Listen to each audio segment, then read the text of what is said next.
It's Kate. And Oliver Hudson. Host of the new podcast, Sibling Revelry. That's right. We started this show because, you know what? No one talks about siblings and that dynamic. The siblings, they know each other better than anybody. Yes. You know. Listen to Sibling Revelry on the iHeartRadio app, Apple Podcasts, or wherever you listen to podcasts. I'm Jacob Goldstein. I used to host Planet Money. Now I'm starting a new show. It's called What's Your Problem?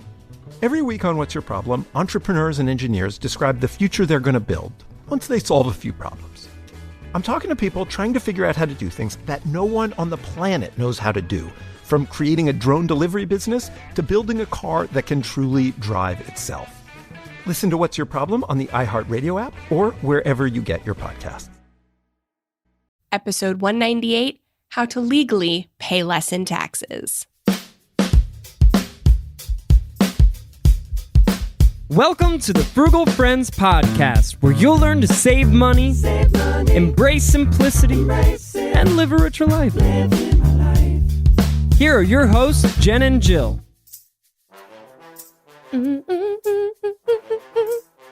Welcome to the Frugal Friends podcast. My name is Jen. My name is Jill. And today we are talking about taxes, specifically for regular people who do not own businesses where they can deduct their entire lives. So that's the goal of this episode. Regular people. Yeah. And then it's definitely, we'll talk about side hustles and how you can kind of optimize paying less in taxes through that. But we are including as much as possible that is relatable to the average W-2 employee, and as much as we are qualified to actually talk about. And so this has been an episode that I have wanted to do for a while because it's something I have always been interested in, but never felt qualified to talk about. And I started writing for a company last year that I said, the only things I can't write about are taxes and insurance. And that was immediately the only two things they had me writing about. So I think they misunderstood me. And now I feel more qualified. Share this episode. That's a good journey to where we find ourselves today. But first, before we get into all of the wisdom that I may or may not have on taxes, our sponsors. Today's episode is brought to you by things that we are really experts together, a single expert on, is saving money. So today's episode is brought to you by the Modern Frugal Living ebook. If you are on our email list, you have in your inbox at this very second a free ebook with over 200 ways to save money. And this book includes checklists and resources to help you take action on the highest impact strategies. So if you are not on our email list and you would like a copy of the book for free, then you can head to frugalfriendspodcast.com/ebook to get your promo code. And everyone will also get 2 weeks of accountability emails that will help encourage and remind you to take action on this stuff. So again, head to frugalfriendspodcast.com/ebook and start getting those quick wins that will snowball your momentum to financial freedom. Ooh, so exciting. Free stuff. So much free stuff. We love it. giving away free stuff. Yeah, we do, especially when you can't save money on taxes legally. You need the free stuff to counteract it. You got to pay the taxes, so let us give you the book for free. Also brought to you by The Path Less Traveled. Sure, it may not be well-worn and might even be a little bit overgrown, but it's quieter and usually more interesting. The Path Less Traveled. If it means doing the right thing, take that path. Is the path less traveled covered in dirt? Because people are still talking about the dirt trail, the dirt. Where you didn't say path, but you just said the dirt. The dirt. Follow the dirt. And we didn't correct it in post or anything. We don't do that. Just left it because it's funny. Yeah. And so congruent with that, I will be the entertainment on this episode, and Jen will be the education, but none of us are tax professionals. Absolutely. That is a caveat that we should make, and any personal finance expert should make, unless they are a certified public accountant, is that we're not tax professionals. We do not give tax advice. This episode is for educational purposes only. And we are going to go through vetted articles that are on the internet written by other personal finance experts. But if you think something applies to you, double check it with your tax software or your CPA. So that's how you're really going to know if it works for you. But everything here is going to be super generalized. And with that, we'll start with our first generalized article from a tiny little site, U.S. News and World Report. When we're talking about federal taxes, I decided not to go with the blogs, and we're going just straight to the really big publications on this one. Smart move.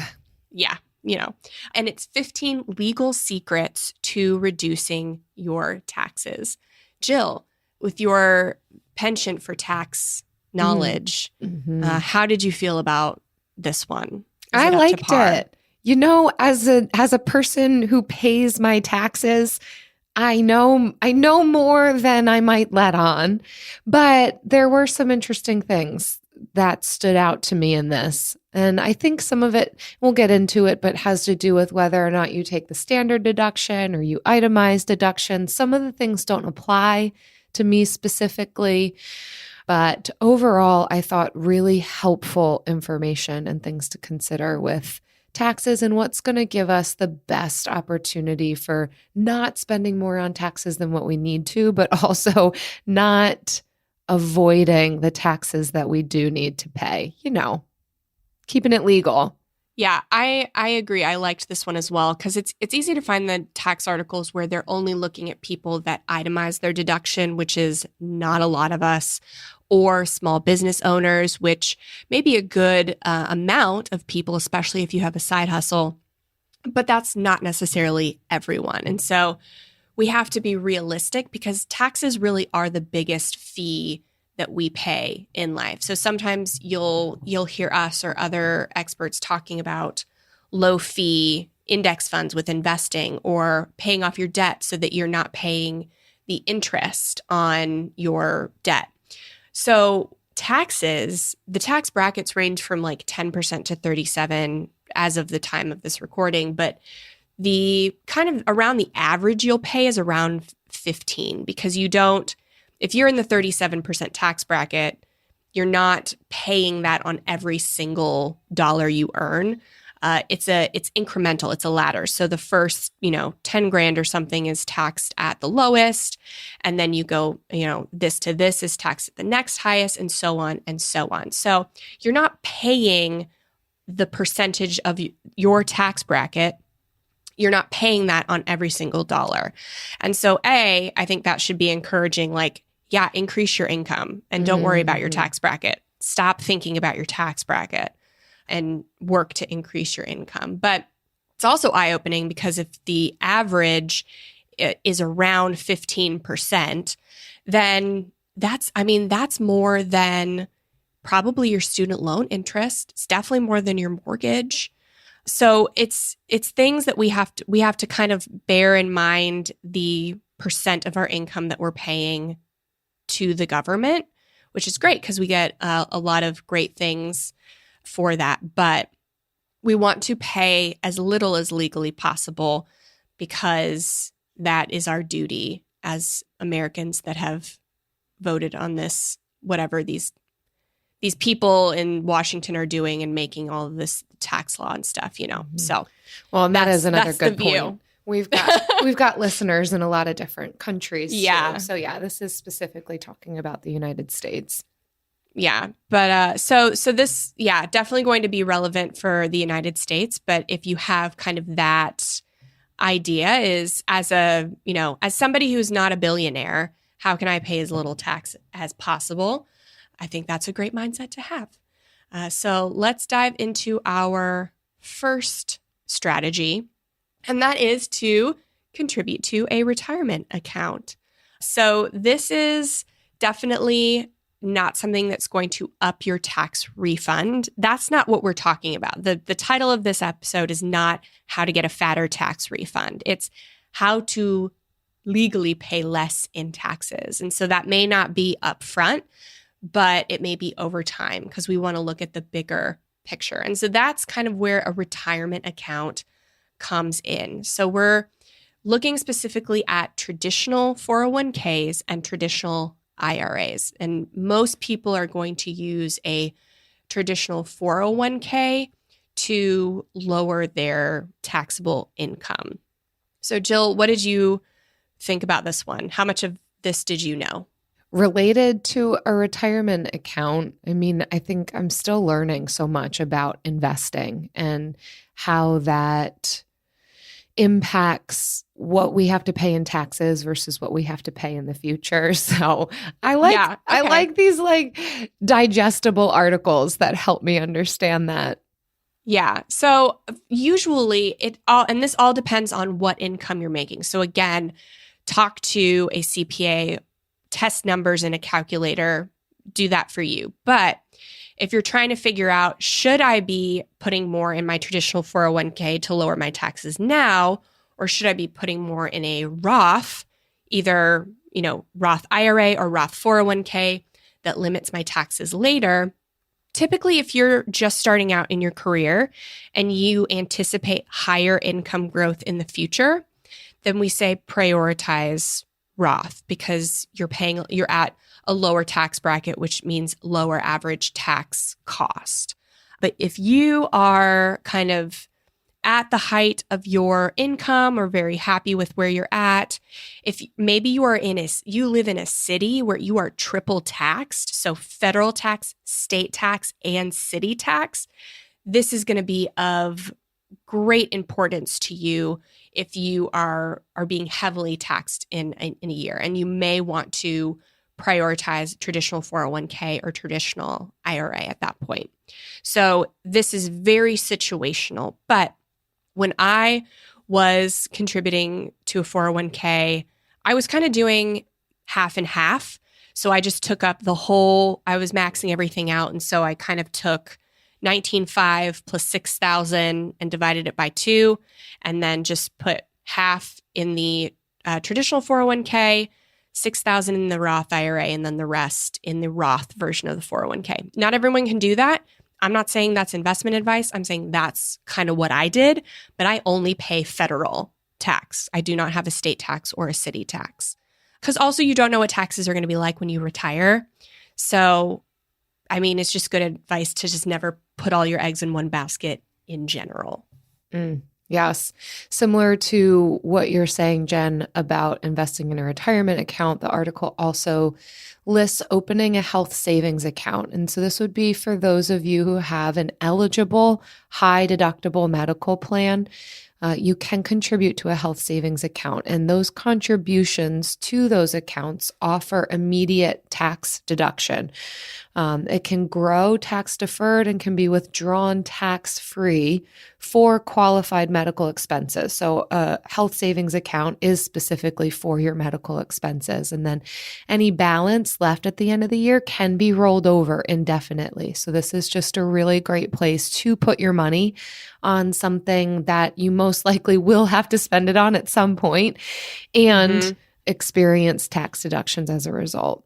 Yeah. And the HSA, they say you'll hear that an HSA is triple tax advantaged. So you don't pay tax on the money that's going in. You don't pay tax on the money that's going out when it is paid like for medical funds. The earnings aren't taxed, but also it's the only account where you can avoid the FICA tax, or I don't know if it's considered a tax, but so that's fund to Social Security and Medicare. So the funds, that is a small percentage that's taken out still, even if you contribute to a 401k, but not so for a HSA. So that's also something to look at. HSAs have a pretty low annual max. So if you are able to use one, I would definitely look into it. If your company or wherever you have, if the high deductible healthcare plan that you have doesn't have an HSA, look into if you're still eligible for one, because you could be eligible for one and it's just not offered. If so, you can find a separate HSA company. We like a company called Starship, not just because I like Star Wars and Star Trek, but Starship is a really great HSA company that has low fee index funds in their investment portion. So you can hit up frugalfriendspodcast.com/starship and see if you can get one there. Oh, that's so fun. Yeah. /Starship. /Starship. I know. Usually these tech companies have the worst names. So I don't know like where Starship came from. It's gold. The next one on this list, and I think this is where we're going to get most of our nuance, is use your side hustle to claim business deductions. And so if you're doing this, you really, really should be using a professional to do your taxes. It is highly recommended because there's so many things that could be written off that you maybe didn't know about or maybe too scared to write off on your taxes because you're just not sure like in what capacity you qualify for it. And a tax professional can very much help you determine if you can write those things off, in what percentage, and so on. And they typically pay for themselves in that case. So I had, when I was doing business as company before I became an LLC, all of that stuff was just included on my personal tax report. And so I didn't have to pay extra for a separate business tax filing. So that was my experience. I know that it's not like that in every state, but yeah. So don't be worried about using an accountant and telling them that you have a side hustle. And if you're a frugal friend, you most likely do have some sort of side hustle. Yes. So if you've made money in any way other than through your work where you are a W-2 employee, this is definitely something to be keeping track of. And a tax professional will be able to help you identify the things that you can write off.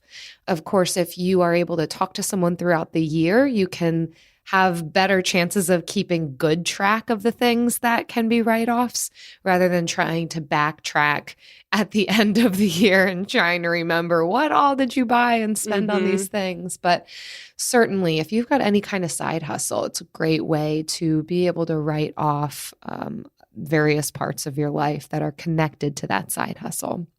Yeah. And don't think just because it's not entirely for business purposes, you can't write it off, because you can write off percentages of things.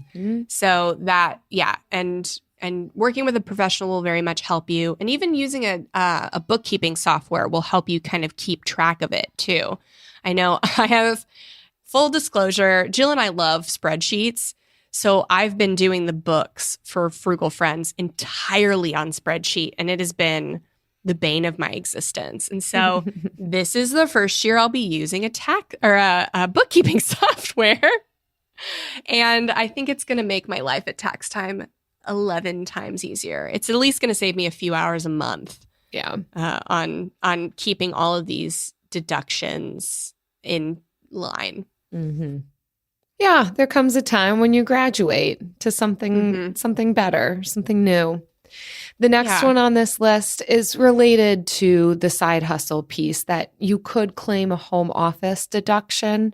Again, this is only if you have a side business. I know that a lot of people have been working from home. If you are a W-2, I don't believe that you can write off your office. Hopefully your work is still taking care of you. But if you have a side hustle and you have a dedicated space for a home office, that can often be deducted as well. Even things from percentages of your rent or utilities can go towards the home office deduction. Again, ask your tax preparer about this, but that's another way to save. I know for us, so in 2019, both Eric and I were self-employed. So we did not have a W-2. We basically had our own businesses. And our tax preparer told us that we were even able to write off renovations on our dedicated office spaces. So I keep track of the upgrades that we do specifically in our home offices, and that too is a tax deduction. So that's great because I already want my house to look better. And it's a tax deduction for me. Yeah. And there's so many things that for those of us who don't itemize, you can't write off, like charitable deductions or charitable donations, like lower down on this list. You can't write those off if you don't itemize. But if your business makes a charitable donation, that can be written off. So obviously you want to do this ethically, but it just makes so much sense to have something on the side, no matter how small it is, so that you can take advantage of these deductions that are legal and are used ethically. So the next real one, so we won't go through every single one on the list because some of them are for itemized or itemized tax, words. But so this one, if you're using tax software, this should do this for you automatically. But to deduct half of your self-employment taxes, so I talk about this one because the article doesn't, so it says the government assesses a 15% FICA tax, like I was talking about with around the HSA, on all earnings, except for it is not charged on earning or on contributions made to the HSA. So while employers split the cost with their workers, if you're self-employed, you have to pay the whole thing. But you can get around this by, if you are self-employed, registering for an LLC, and then registering as an S Corp. And you have typically until March to do this, sometime in March, to elect an S Corp. And that is free. It does cost to become an LLC, but it's a very low amount. And then you can pay yourself a salary every month. And a professional can tell you what, but typically people recommend 35 to 40% of your earnings. And you can just pay yourself, just deduct those taxes on the salary that you are paying yourself. So you, instead of paying the 15.3% on everything that comes in, you're only paying on what you're paying your salary as. So you can save a lot of money once you start increasing your earnings from your side business. So I think some people say once you start earning around $60,000 a year, it's a good time to elect as an S Corp. And you can find more information about that online. But that's a really great way to lower your taxes if you are self-employed. Yeah, that's an example of one that I was not aware of. I found helpful on this one. Although now both Eric and I are moving towards being employees. So that's self-employed. Some of those self-employed benefits aren't going to be there anymore, but it'll be better in the long run. Mm-hmm. The next tip, so moving away from having side hustles back to just what might be available for anybody, is getting credit for higher education. So the government does offer tax credits to offset the cost of higher education. Of course, it's not a ton. Don't get your hopes up, friends. But they do provide for a maximum credit of $2,500 per student per year. So definitely be aware of what's available to you if you are currently a student. And I believe that this would be whether you're part-time or full-time. Of course, the credit may differ depending on what kind of student you are, but be aware of that. Also, keep track of costs for your books, tuition, all of the things. Those are all helpful when tax time comes. Yes, absolutely. So there are a few other things on this list specific to if you have state and city taxes, to definitely look at your state and your city to see what kind of tax deductions they provide or tax breaks. A big one is if you have children and your state may give you contributions to a 529 in that state are oftentimes deductible for state tax. Like we don't, in Florida, don't have a state tax, so we can use any 529 in any state. But if your state gives tax breaks, you might want to stick to the 529 in your state. So that's another way. If you're going to be doing a 529 for your children anyway, see if your state has tax incentives for using the in-state one. And then like private mortgage insurance, your tax software should do that for you. So don't throw away that form you get from your mortgage company because PMI is deductible. And that's another, I mean, if you can't put 20% down on a home and you're scared of PMI, it's just another reason don't be as afraid of PMI as some people might tell you to, because it is deductible. Yeah. I mean, tax code changes every single year. So of course, keep that in mind too, right? Talk to your tax preparer who's going to be updated on the most recent code, because deducting PMI has gone in and out throughout different years. So sometimes you can, sometimes you can't. They like to keep us on our toes. Always. They overlook the big, like, sweeping tax reform that they could do and just, like, pitter-patter with their PMI. It's fun, It's fun. It's great. So that we have to hire people because it's so complicated.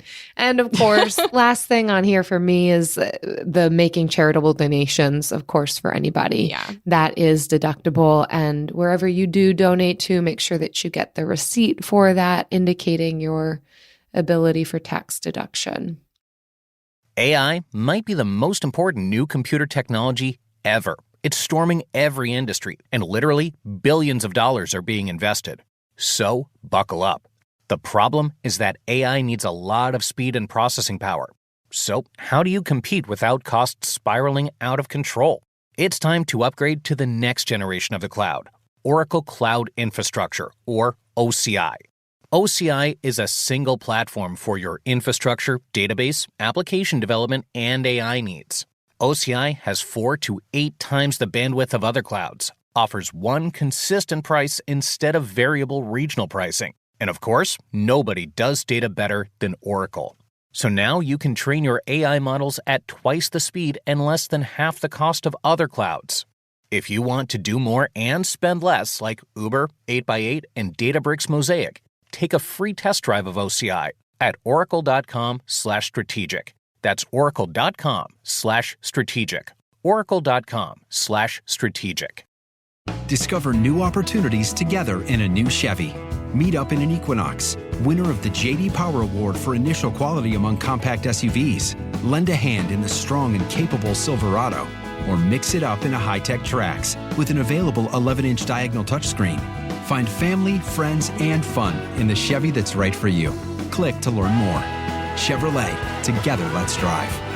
For J.D. Power 2023 U.S. Initial Quality Study Award information, visit jdpower.com/awards. Absolutely. All right. So our next article is going to be how to boost your tax refund. I know we said we wouldn't talk about it, but we're going to talk about it a little.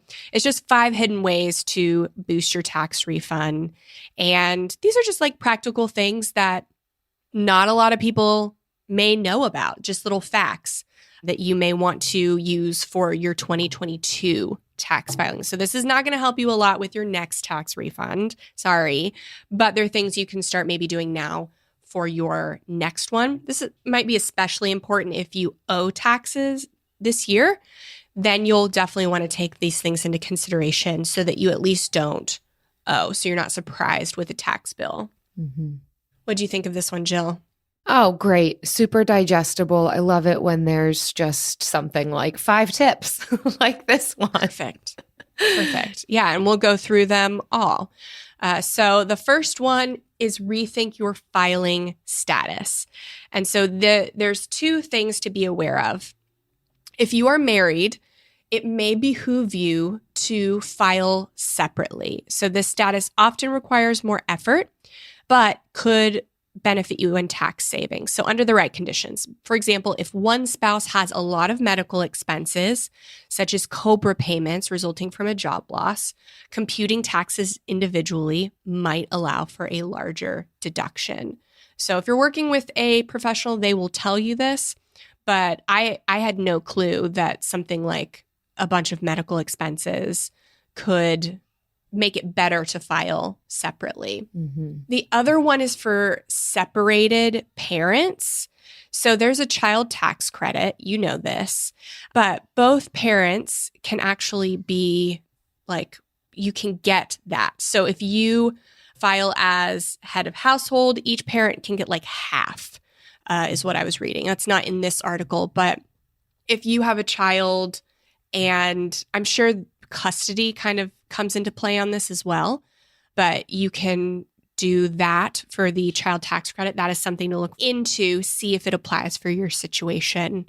And then that would require you to, I'm not sure, maybe you would have to marry filed separately if you just got separated. That's that. And then head of household. So this is something I didn't know. If you are taking care of a family member, so whether it's a child or a parent or anyone, and you are taking care of them, at a certain point, if you take enough care of them monetarily, you can be considered head of household for them, and that helps you with your taxes.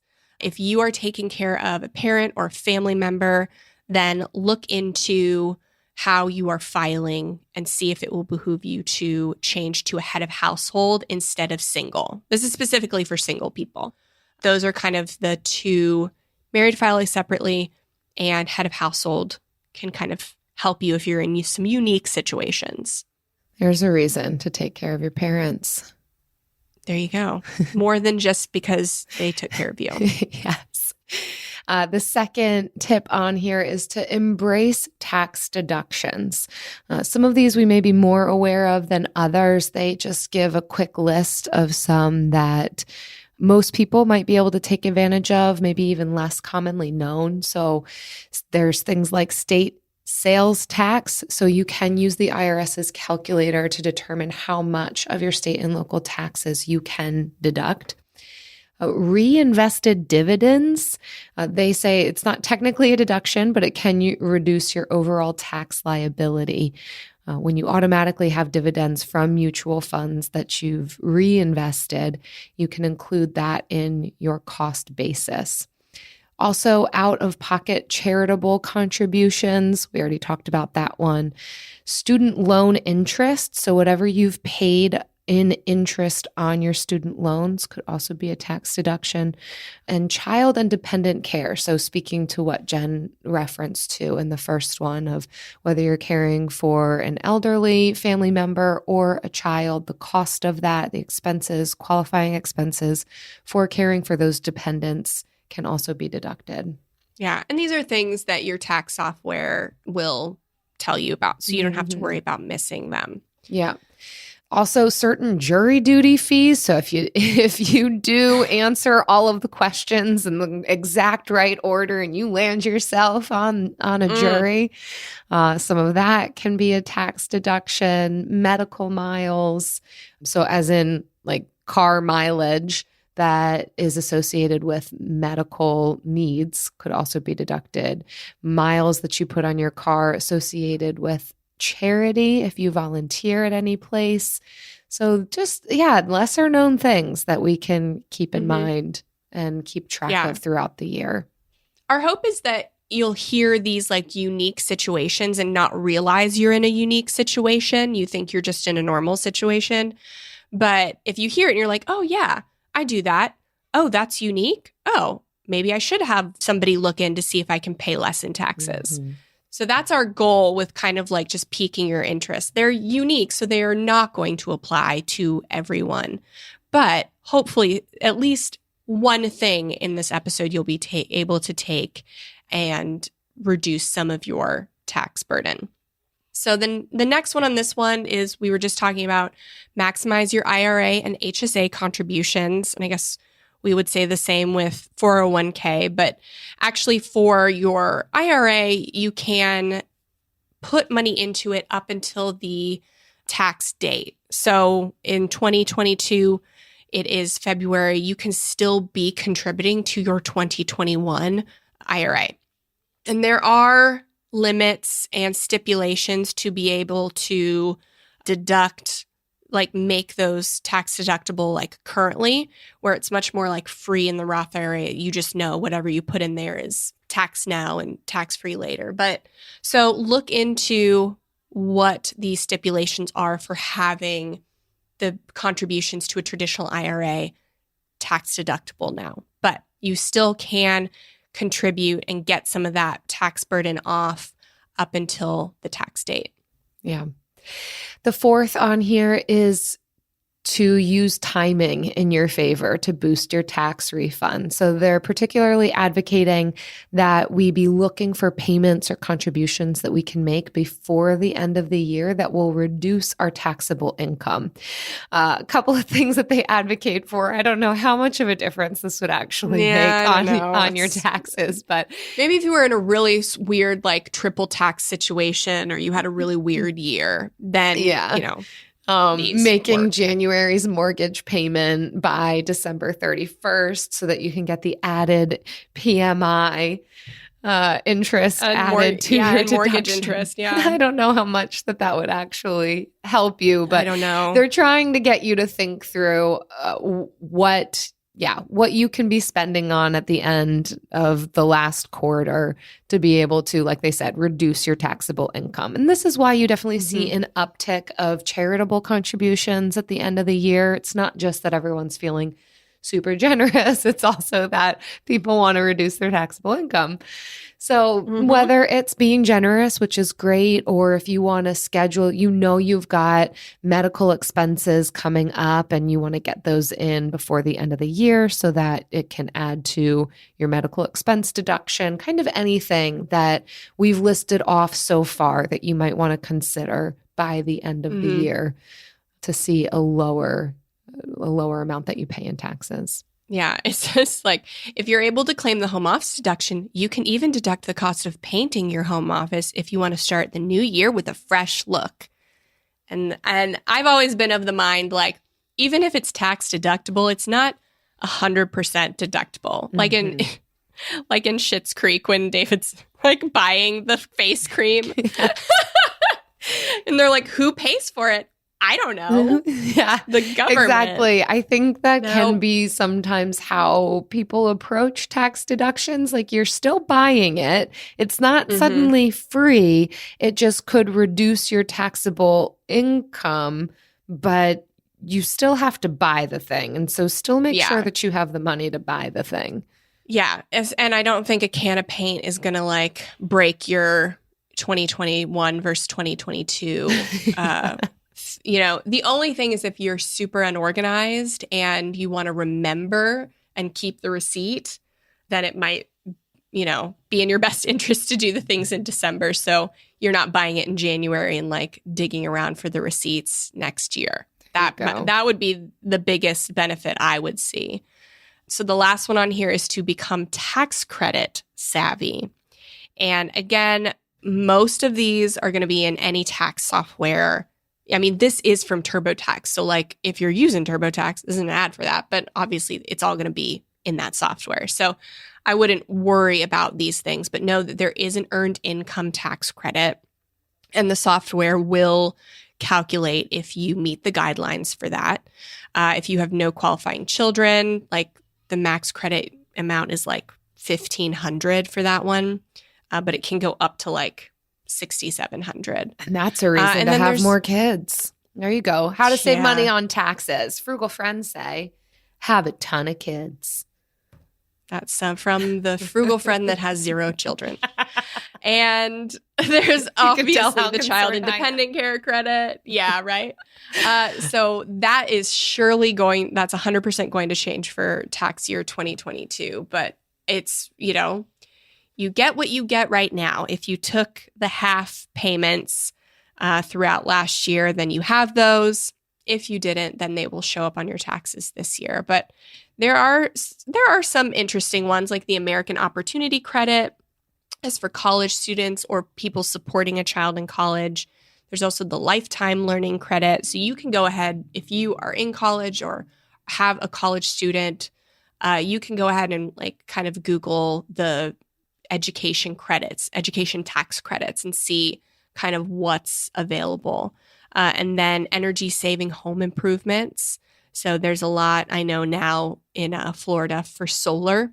But then you also have to kind of do the math on if the cost of solar and the amount of time you're going to stay in your house, all of that kind of makes it worth it. So these are just things that are not, you shouldn't just do it because you get a tax credit. Mm-hmm. But if you want to do something, then it kind of can put you over the edge in that. But some of the credits are kind of stretching it. Credit for electric vehicles, that might be something. If you want an electric vehicle, then the IRS is still offering up to $7,500 per qualifying vehicle for 2021. So stuff like that. You kind of already have to want it and be able to budget for it, and then just get a little help for it from the gov. Mm-hmm. Well, you know what you don't need a little extra help for? Oh, and that nobody but us is going to provide for you. You can't write this off. Mm-mm. The bill of the week.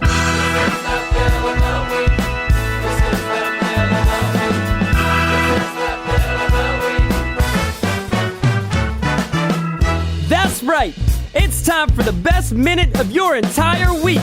Maybe a baby was born and his name is William. Maybe you paid off your mortgage.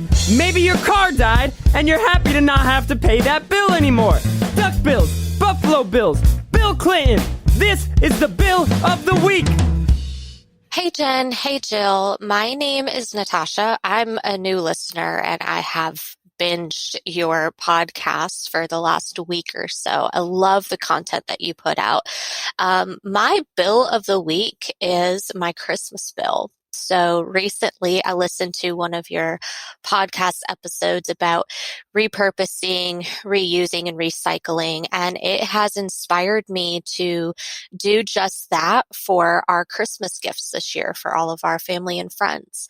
So although we don't have an actual bill that we get for Christmas, it is going to reduce the amount that we have to spend on our Christmas. So we had this big box of items that we were just going to go ahead and send to the donation center. And instead, I went through the box. So far, I've been able to create about 9 gifts out of all of the items that were in there. I'm super excited about it. I'm not really crafty, but I'm trying my hand at it because I figured we have the items here. Why not use them? So, and it's only September. There's surely more that we can create out of all of the items laying around our house. So just wanted to thank you for inspiring me to do that, for helping us save on our Christmas bill, and just also thank you for the content that you put out. I love it. Keep it up. Wow. Natasha, yes. Hashtag normalize secondhand gifts. I want that on a t-shirt.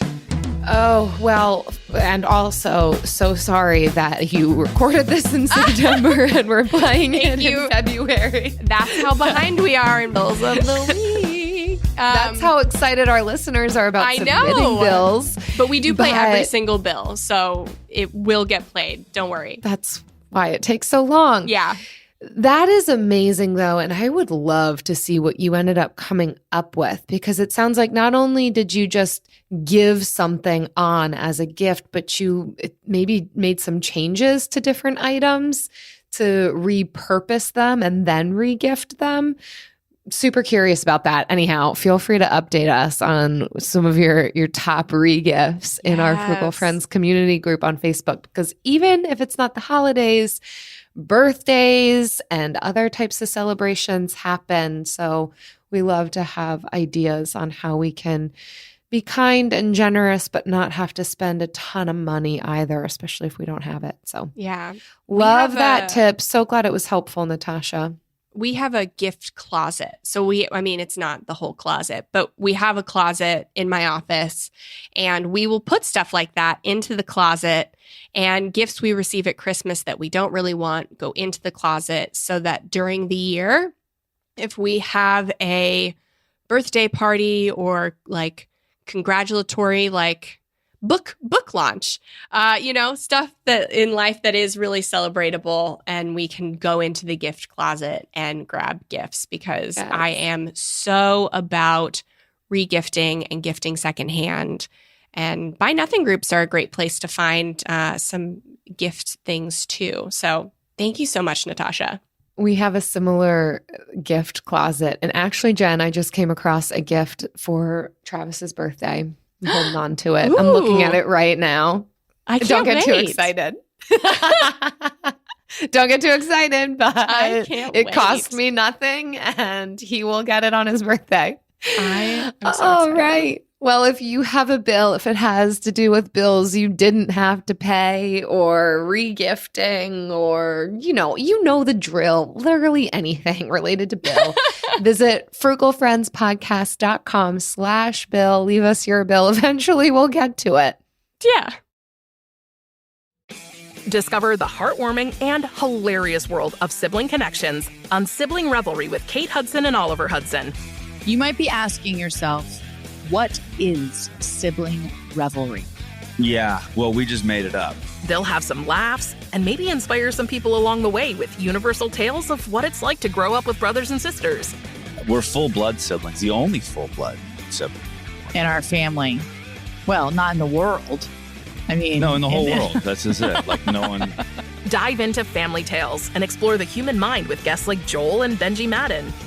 And it's fun because we've decided to open it up, to really like all kinds of different siblings. And it's going to be an awesome season.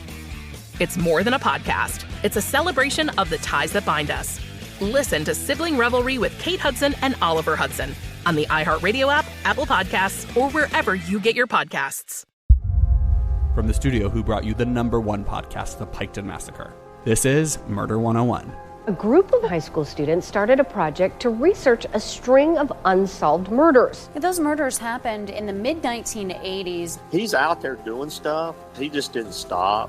Everything that the students predicted through their profile turned out to be accurate. Redhead killer profile.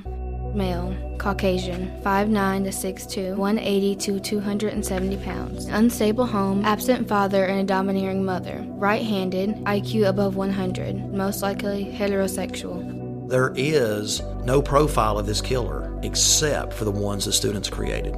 Just because some of these women no longer have people to speak for them does not mean that they deserve to not be spoken for. What if this guy's still alive? Like, what if he comes after us? I said, are you going to kill me? And he said, yes. Listen to Murder 101 on the iHeartRadio app, Apple Podcasts, or wherever you get your podcasts. And now it's time for the lightning round.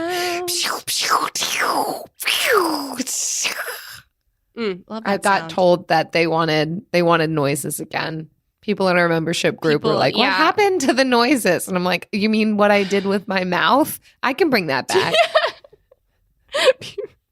People literally asked for the mouth noises back, and I sat there stunned.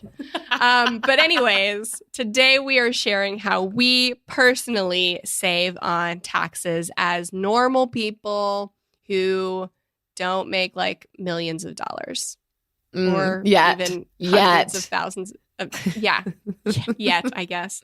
Sure. Oh, go for it, Jen. How do you do this legally? So I started my business in 2016.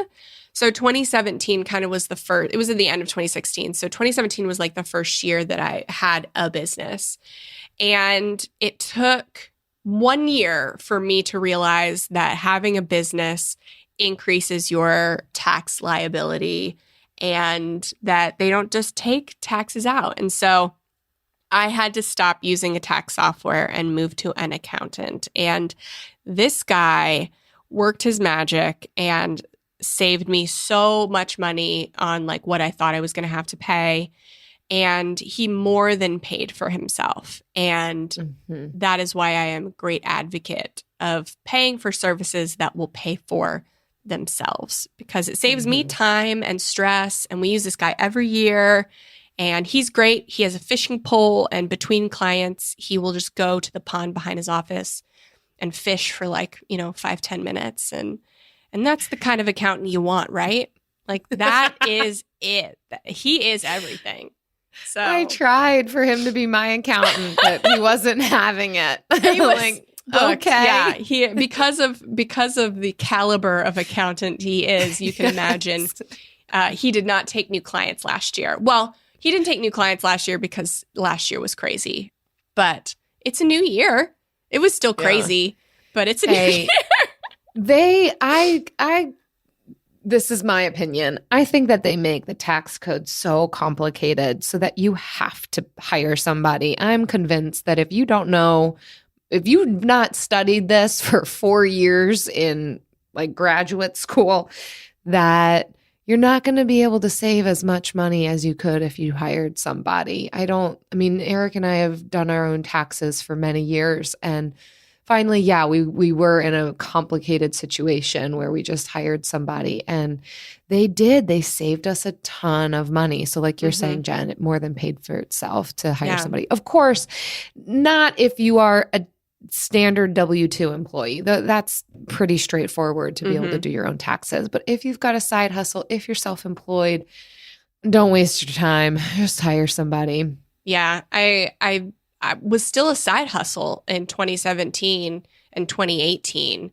I didn't go full time till 2019. So I was definitely using him while I had the side hustle, for sure. So for me, you want to know how I saved on taxes? I like yours a lot. I moved to Florida, where I don't have to pay state and local income tax anymore. Yes, it's in all caps. Yes, if you read our show notes, it's in all caps because I am that excited about it. I feel like I found the biggest, most legal loophole in the entire nation. And it's amazing. And you know what? This is going to be the first year that I fully get to enjoy that reality. We moved in 2020, mid 2020. So when I did my taxes that year, I still had to pay Pennsylvania. They still had a grip on me. But this year, all of 2021, baby, we were in Florida, and it will save me between $6,000 to $8,000. Wow. At least conservatively, I will not have to pay that amount of money, that real money that came out of my pocket. I get to keep just because I made the very smart, very wise decision to move to greener pasture. Yeah. I don't usually say this publicly, but like, come on down to Florida. Like it's really a free for all here. And we like it. So I don't say that to people, but like if you're a Frugal Friends listener, like you're a good person. And so I will say it to you. Yes. But like otherwise I would be like, don't say anything, Jill, because everybody is moving to Florida and it is very obviously because of the tax situation. Yeah. Now listen, Florida's not the only state who does that. So, you could go to another state that doesn't require state and local. It's like not as good of a state, but like it's right, still a state. But Jen, listen, if we're trying to keep it to ourselves, then well, not for Frugal Friends there's listeners. No sunshine or water year round here. It's not, it's not all it's cracked up. We don't have There sun or are water alligators. They're awesome, but there are alligators. Awesome. All right, a friends. Strong word, but thank you so much for listening. We want to thank you for your kind reviews of the alligators and the podcast. Like this one is of us, and it happens to be 5 stars from year 1829. It says, very helpful and valuable. You ladies are a godsend. I'm in my 50s and came up in the school of Susie Orman and Dave Ramsey. I could never live by their rules. I've had many depression bouts and self-esteem battles from being unable to stick to a budget, pay off debt, and save. It's been a journey of successes and failures and lots of mental anguish. But listening to you two, especially your values-based budget episode, I now have the language, the words that fit who I am. I could go on, but I don't want to bore you. I just want to say thank you and keep it coming. I'm a huge fan. Be well. Whew, that gives me awesome. heart flutters in a good way to see that transfer. Everybody should feel confident about their finances, no matter where they are, because we are all on a journey to getting better, and you deserve confidence on that journey. Yeah, the thing that stands out to me in her review is that she now has the words to put to her journey, which I think is so important for whatever journey we're on, financial, mental, relational, all of the things. I think having a language and terminology to be able to describe and name it is so important for seeing successes in that journey. Well done. We're so glad you found us too. We also want to thank our friends who share these episodes on social media. So when you share the latest episode on Instagram specifically, we're adding you to our monthly drawing. For every 5 tags and reviews we get each month, we're giving away $50, 50 big bucks for you to spend in the Frugal Friends shop. So keep leaving us those reviews wherever you listen to podcasts, sending the screenshot to reviews@frugalfriendspodcast.com, and don't forget to tag us on social. See you next week. Frugal Friends is produced by Eric Sirianni.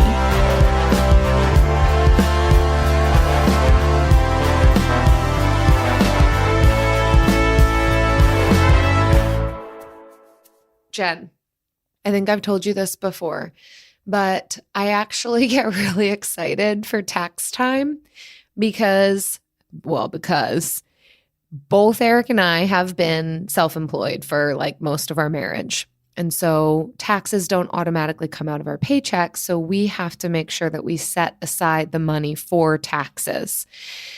And I do that with every paycheck that we do receive. I set aside more than what I imagine, right? I estimate that we'll have to pay about 17% of our income in taxes. So I put away 20% of both of mine and Eric's paychecks. And so that means that when I do finally pay taxes, I get a nice little bonus, little, extra chunk of change. So I'm always on top of it. Now that we work with an accountant to prepare our taxes, I send them emails like months ahead of time. Like, are you still ready for me? What's the soonest I can get my information to you? I'm ready to go. I've got all my spreadsheets, and then I pay my taxes, and then I get to do what I want with my fun money. And then I am not ready for you with the Frugal Friends money. I will get ready in 3 days. In 3 days, I will be ready. Hey, you know what? It's your loss too, because this year that money is going towards renovation. So you hate the dumpster fire as much, if not more than I do, dumpster fire kitchen, that you're only going to hurt yourself. I know. I'm here for you. I appreciate I'm doing this that. for you and myself. Because I need my money. Happy taxes. Discover the heartwarming and hilarious world of sibling connections on Sibling Revelry with Kate Hudson and Oliver Hudson. Dive into family tales, explore the human mind, and laugh with guests like Joel and Benji Madden. It's more than a podcast. It's a celebration of the ties that bind us. And it's fun because we've decided to open it up to really like all kinds of different siblings. And it's going to be an awesome season. Listen to Sibling Revelry with Kate Hudson and Oliver Hudson on the iHeartRadio app, Apple Podcasts, or wherever you get your podcasts. Hi, I'm Frances Fry. And I'm Ann Morris. And we are the hosts of a new TED podcast called Fixable. We've helped leaders at some of the world's most competitive companies solve all kinds of problems. On our show, we'll pull back the curtain and give you the type of honest, unfiltered advice we usually reserve for top executives.